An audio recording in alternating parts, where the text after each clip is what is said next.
Hi, I'm David McGuire with the ACLU of Connecticut, here to explain civil asset forfeiture. Now, you've probably never heard of civil asset forfeiture, but could one day hurt you, your friends, or your family. Civil asset forfeiture allows police to take and keep your property without charging you with a crime. Imagine John Doe is driving down the road one day. He's pulled over by the police. While the officer informs John that his taillight is out, he thinks that he smells marijuana. The officer searches the car and finds no illegal substances, but he does find a large amount of money in John's back seat. John explains the money is for a used car he's on his way to purchase, but the officer doesn't believe him and concludes that the money has been or will be used to purchase drugs.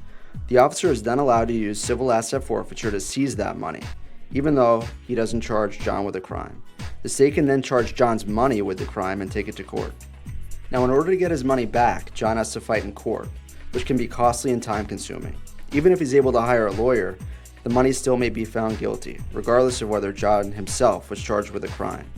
Then the forfeited money will be divided between the police and the prosecutors, giving them a financial incentive to do it again. As wrong as this seems, it happens all across Connecticut.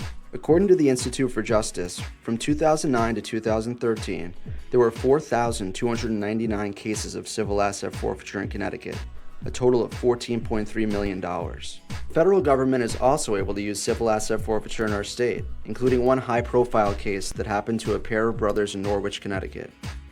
The Vacachora brothers are the owners of Vacachora's Bakery in Norwich, Connecticut.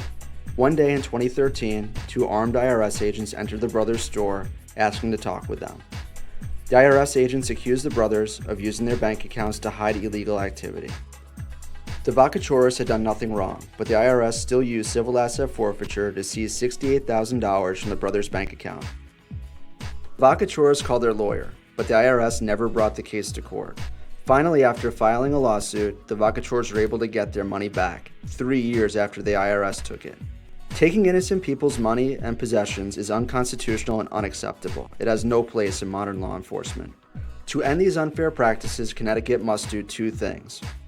First, the state should change the law to end civil asset forfeiture. Second, police departments need to report all assets they seize, as well as how they use the proceeds from them, to ensure transparency and accountability. By doing these two things, we can ensure that innocent people no longer have their property unjustly taken by law enforcement in Connecticut. To take action and help end civil asset forfeiture in Connecticut, visit ACLU-CT.org.